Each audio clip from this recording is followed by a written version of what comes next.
All right. Hello. Welcome, everybody, to another episode of Meet the Expert. And today I have the lovely Lisa Eastley, and she empowers perimenopausal women to stop their haywire hormones from getting in the way of living life. We love that. Lisa specialises in thyroid and women's health. That's one of the specialities that she works in. And today we're going to be talking about our thyroid, how to love our thyroid, because it is around here, and also the connection between thyroid health and that very important thing about helping our body release weight. So thanks for joining me today, Lisa. I'm so glad to be here. So where do we start? Let's just talk a little bit about the function of our thyroid and where it is, because it's around here somewhere, isn't it? Yeah, so it's around here. You can probably if you come from the sides, you can really sort of feel it. And it's probably a good idea to sort of get a bit familiar with it too, because then you'll be able to feel for any changes, nodules, goiters, things like that. So it's kind of good to know what your normal feels like. So it basically it governs the function of our body, so thyroid will govern our metabolism. So it governs how we produce energy. It governs our digestive tract. So when it's under functioning, we can get constipation. If it's over functioning, we can get diarrhea. So it's so important for everything. And it's actually a really sensitive little organ. There's a lot of stuff that kind of affects it and throws it out of balance. So perimenopause, when our hormones are on this roller coaster and can really have an impact on our thyroid. Stress, the thyroid and the adrenal glands are very, very linked and can affect each other. It's something that I think is becoming more common to go and have a look at it. But our first sort of port of call, like with a lot of GPs, is just to run a TSH. So that's a thyroid stimulating hormone, which isn't actually a thyroid hormone. It's a brain hormone. It's I know. So it seems kind of weird, because basically we work on this sort of feedback loop, we detect how much thyroid hormone is in the body. It triggers our brain or pituitary gland to go, okay, make some more, or nope, you're good, we've got enough, so we're testing that communication, this hormone. But which is okay, we do need to know that, but there's a lot more that we need to know to really evaluate whether our thyroid's working to its optimal capacity or not. So ultimately, to really know, what the thyroid's doing, we'd want to know the TSH, but we also want to know T4, which is an inactive thyroid hormone, but we need that to produce T3, which is our active hormone. We also want to know reverse T3. So that reverse T3 sort of blocks T3. So it's basically, when our body's in a state of crisis, reverse T3 steps in to say, hey, just shut everything down. Because our body is just primed for survival. And so it will function effectively when it's got the correct nutrition, when it's, living the good life kind of thing. But with any sort of stress or any sort of trauma, it'll start shutting down, and that's a survival mechanism. So I think that's also just something to sort of take into account. When your thyroid's not functioning properly, why are you in survival? Why does your body think that it's getting to the root cause, isn't it? Yeah. And another thing that is, I do see it being tested more commonly now, but not always, is thyroid antibodies. So antibodies are basically when the immune system is attacking part of our own body. And was never, I think it's not commonly tested by conventional medicine because they don't have anything to give for it. Basically, they wait until your T4 is low, too low, and then you're supplemented with thyroxine, like in an underactive thyroid state. They don't have a pill to give you for thyroid antibodies. Interesting.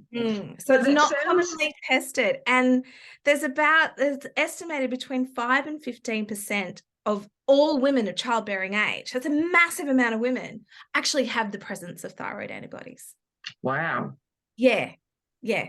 And so when we know that is the case, the treatment is different. The treatment is not so much about the thyroid, it's more about why is the immune system reacting to the thyroid. It means that we do different things.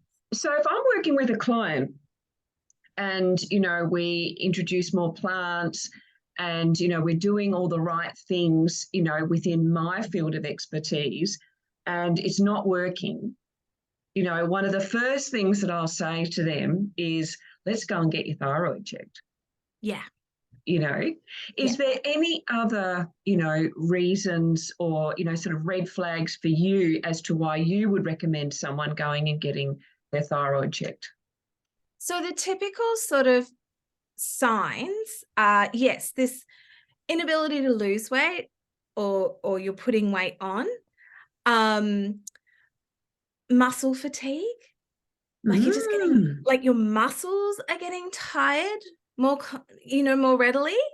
And that can also be a perimenopause symptom though, can't it? Yeah, well, I tell you, there's not a lot of people that get through perimenopause without without some sort of thyroid stuff going on. It doesn't have to be like forever, but yeah. Joint pain is another one. Just intolerance to cold. Okay. Like everyone's wearing a t-shirt and you've still got your jumper on. That's me, guys, but I'm still acclimatizing to the cold weather. Yeah. So I'm way past menopause.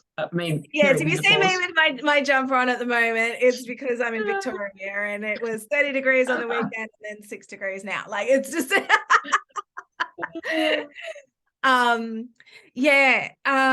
what else? So weight loss, feeling the cold, muscle aches and pains, constipation.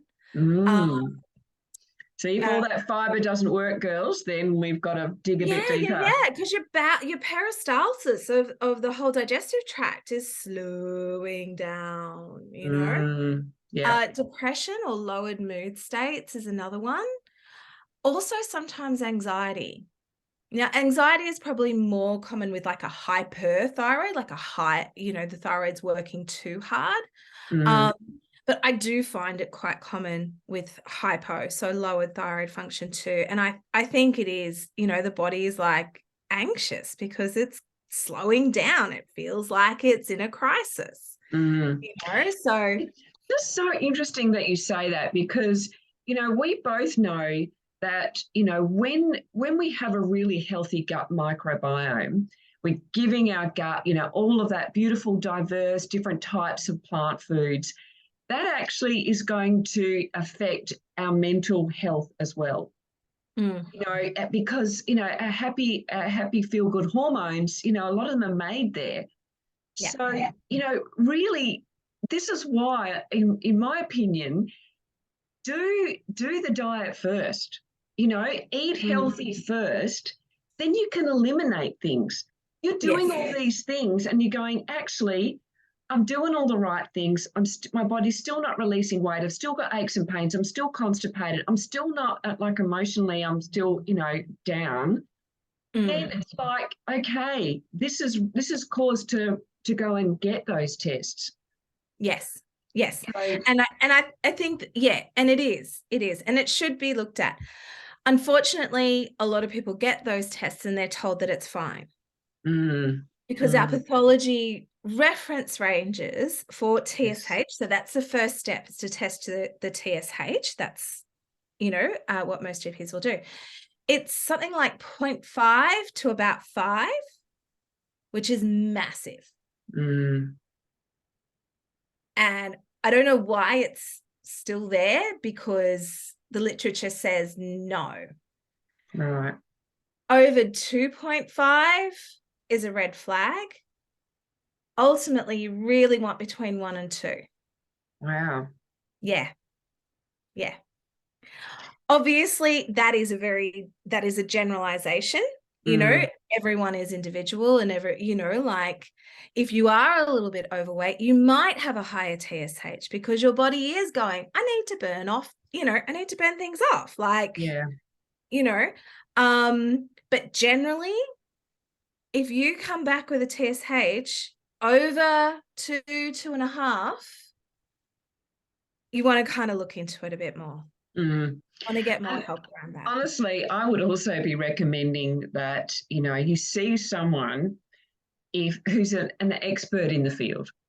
See someone like yourself who just does this all day, every day, and can read, I mean, we're not saying that GPs can't, but GPs have got a lot on their plate. And I just feel like it's always worthwhile going and seeing, someone who this is their field of expertise. And I know that you do online consults for people. Yes, I do. Yeah. And I think the thing is as well is that GPs are under the directive of Medicare. And Medicare actually, in Australia, Medicare actually set the rules of what tests they can order with what reasoning. Right. And I'm pretty sure it still is, but if I'm wrong, correct me. If the TSH was within range, doctors aren't supposed to test for your hormones, the actual thyroid hormone. Yeah. And that's not really correct. And basically for reverse T3, you kind of have to pay for that yourself. I don't think it's covered under Medicare. I think some people kind of get it under Medicare, but it's not really covered by Medicare at all. And that's really important because that will tell us, like your reverse T3 will increase under stress. It will increase under with fasting, starvation. So that's why it's really important, especially when we're going through perimenopause and we are going through a lot of changes, to not put extra stress on our body by, like, oh, I've started to put on weight. All right, I'm just going to go down to, like 200 calories a day. That's going to make things worse. That's going to set another cascade off to go, oh, crap, we're going into famine, like, let's shut down. There's so much to be said, isn't there, for just giving our body, doing things consistently.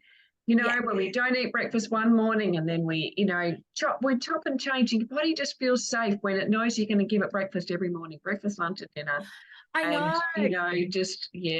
Yeah, there's really something to be said for that. Having regular meals at a regular time actually sets the body up for safety. It actually makes the body know, oh, okay, like I can rely on this. But also you start getting basically primed at that time to eat. So your digestive juices start coming on, you start getting some hunger signals. Your body is actually ready to digest and assimilate that food. When we eat at really random times, like sometimes the body doesn't know what's going on, and we might be putting the best things in, but we're not actually absorbing everything from it because the body's not ready for it. Yep, so true. Oh gosh, we could go down that rabbit hole. But we're not going to. Because what I want to move on to is what can we do practically, starting right now today, to care for our thyroid. What are the things that we can do? I mean, and you've already, the first thing that's coming to my mind is that we actually have to be, and I know we talk about this a lot as health professionals, but we just mustn't underestimate what stress is doing to us. Oh my gosh, I know. It is from a weight loss perspective, thyroid perspective, everything. Yeah, it is absolutely like the number one. Yeah, it just can't be underestimated, actually. So learning how, like we have stress. It's a fact of life. sometimes it's good stress, like getting excited for holidays, like it can be a positive stress, but we need to learn how to complete that stress cycle. So it's not just sitting stored in our body and we're piling on and piling on and piling on, So things like regular exercise, walking, yoga, things like that, mindfulness, meditation, to complete the stress cycle, you can do things like hugging people, cuddling up to people, having a really good belly laugh. So all of those stress management techniques actually benefit our thyroid as well. I always talk about, the biggest thing we have control over to help our stress is the breathing. Yes. Even just laying down and just doing some, controlled breathing is going to shift your body into that parasympathetic rest and digest phase. And that is something that we can all do. And I know it's not always easy, but even if we're sitting in the car, and we're waiting for someone, we can do some controlled breathing. And, as simple as that sounds, it really does shift us away from that stress state. Oh, definitely. Definitely. Mm-hmm. Then it's right. What's next? That's number one. Number one, work on your stress. I guess then nutrition, and I think the mistake that people fall into when, especially when they think, oh, okay, so there's something not right with my thyroid, is I need iodine.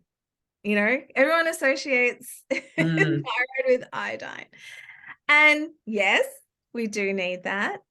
But if we have thyroid antibodies, it can increasing our iodine can actually make things worse. It's like basically putting a target on the thyroid. Wow. So that's why it's really important, if you think that something's going on with your thyroid, to know whether there's these antibodies present, affect what you need to do about it. So we do need iodine, but we also need to know exactly what's going on with the thyroid. Selenium is really important. Iron is really important. Selenium, that can be your Brazil nut a day. Iron. So this becomes particularly important too, like if you are, one of the common sort of things that we see in perimenopause is flooding, like really heavy periods.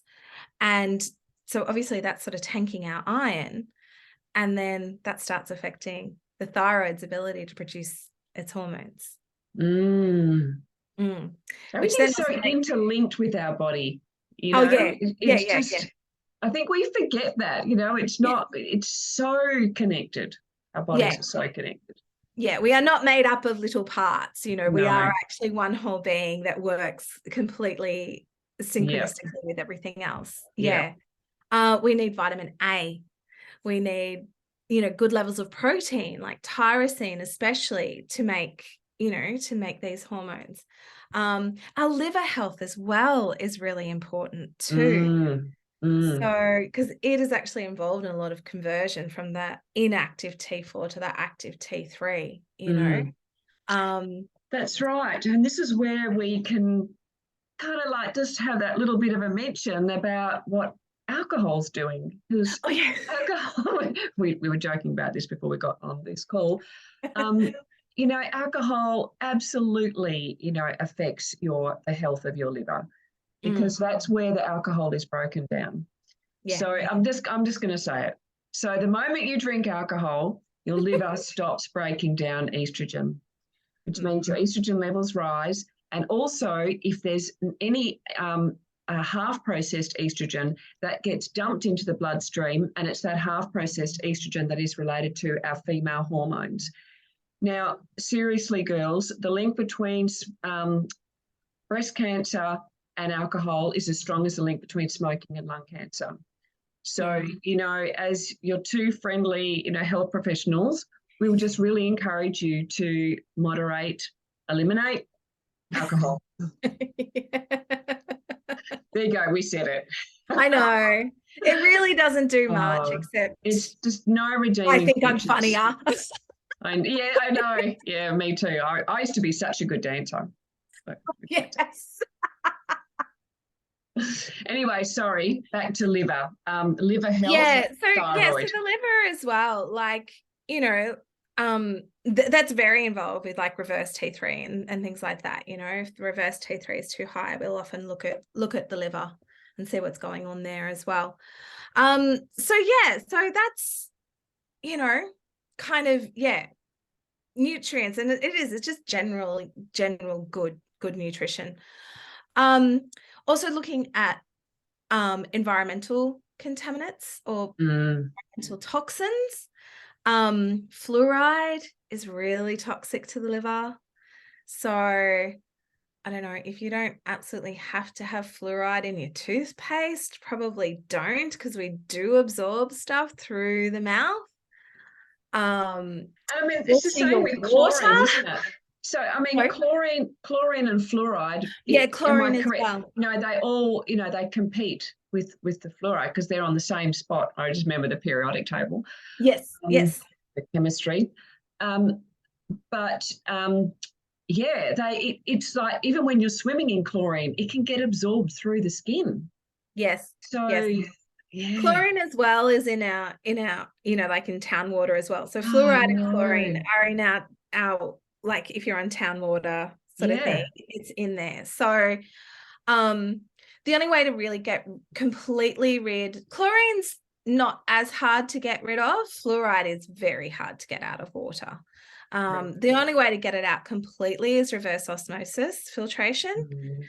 Which is it's a bit of a pain and it's very expensive, but there are like Southern Cross Pottery do like these ceramic filters and they get rid of something like about, I don't know, 90 something % of fluoride, like 95% or something like that. So, and that's, like they're a lot less expensive, they're pretty reasonable. So, you can just do things like that.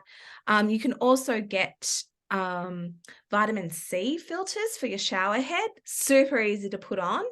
And because vitamin C neutralizes chlorine.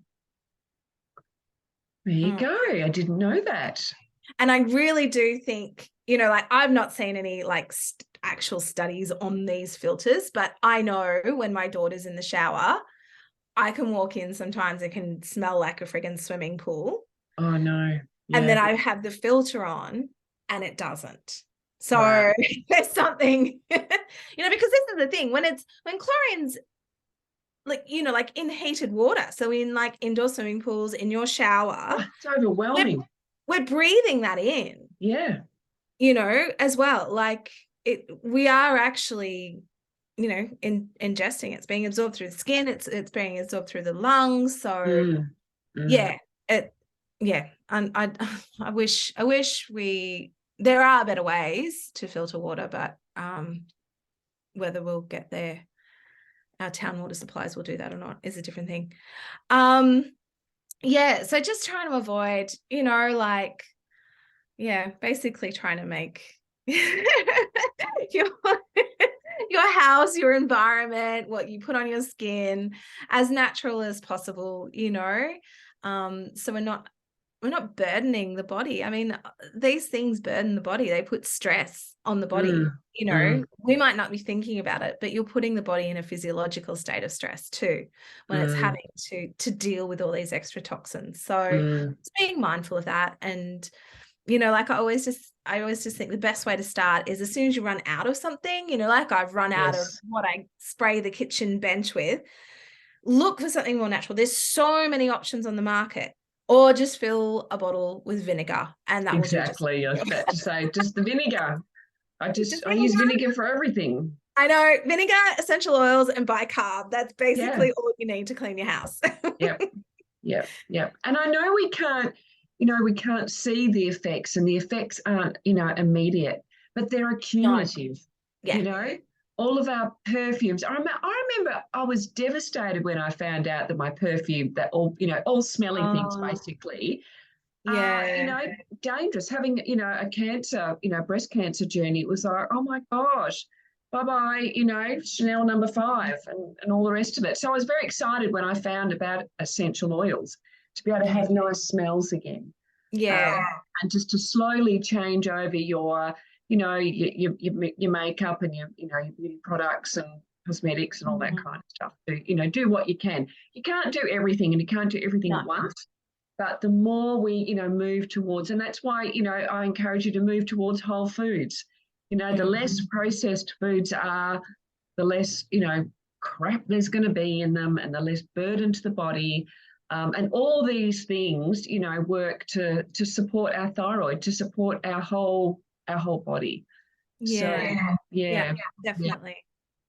there's good And then reason. I think I was All just going to say, I think that the last thing to really be aware of is, especially if you have thyroid antibodies, is gut health. If we're like everything, it all comes down to the gut.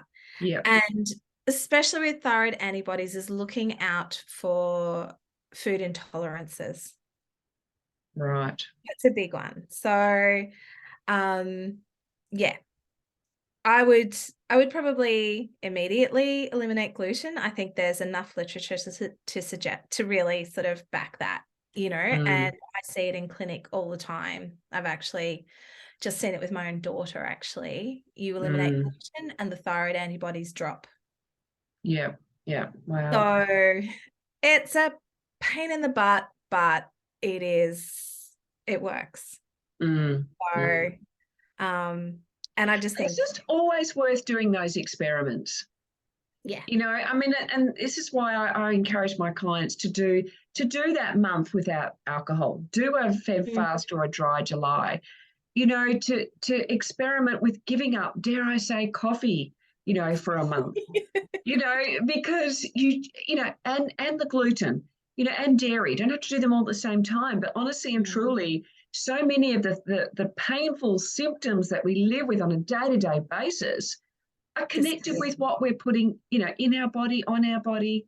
So it's worth doing. And I really do understand. They are all quite hard things to give up. They are so ingrained in our culture. Yep. And it is awful being like, oh, you're that one at the restaurant. Like I do understand that, and as well, like they're addictive, they're psychoactive. They're, like they are actually affecting our brain, like it's not just a simple matter of, No, oh, well, I'll just stop it tomorrow, like, and I won't feel anything, like it can be a bit of a rough ride, but it is definitely worth doing. It is definitely worth doing. That's right. And I think, from, two people who are on the other side of it, I certainly was someone who didn't know how you did life without alcohol. It was, that was huge. And yet I just never go back, because it's just so amazing, this side. Even it was so hard to give up my one coffee a day. And yet the benefits outweigh that. I know. Everyone thinks it's only one coffee. It's not doing anything. And it was affecting, even though I was a good sleeper, it was affecting my ability to fall asleep as fast. And it was causing me to have a lunchtime crash. I literally needed a nana nap every lunchtime. Now I don't even just. Yeah. So it's absolutely worth it. And, if I go out, I'll have a decaf, I'll have a decaf oat milk, and I do not feel deprived. So it's worth doing the experiment. I think so. Because, well, I guess it's just that choice that you have to make, like, do I want to continue just to feel a bit crap, or do I want to feel vital and have the energy to be a good partner and a good parent and a good friend and have time for myself, like it's just, it is a choice. It is a choice. And we're not saying it's easy, but we're saying that it's, and I think that if you do the experiment and just say, I'm going to do this for, a month, at least then you will know how good you feel, and that will help you to keep going back to that. Even if you fall off the wagon, from time to time, that's right. Each time you fall off the wagon, you're reminded of, that's right. This is why. Oh, look, journey. I run a detox program, and I just do it for 2 weeks. It's a group detox. And just even after that 2 weeks, it's amazing. People are just like, oh my God, I actually sleep. Yeah, I'm not feeling that crash. I'm less bloated. I'm in less pain. Like once you take away these triggers, once you take Yep. away these things that are damaging to the body, start feeding it with really good nutrition. It's really quite incredible how quickly the body will get on board with you, you know. Oh, so yeah. Well, this has been so juicy, Lisa. Thank you. Thank you You're so so much for coming on board and talking to us. And I will put all of Lisa's details in the comments below, or the description for the if it's on YouTube. And yes, any last comments that you want to make, Lisa? Oh, I don't know. Just yeah, just I think if you feel that something is up, get an answer. Don't put up with it. And Yeah, and and if you don't don't get the answer from your GP, yeah. Don't sit there and be told that everything's fine. No, Not. because ultimately we always have to be our own advocates. And yeah. All right. Cool. Thank you. Thanks, Nick. See you later, everyone.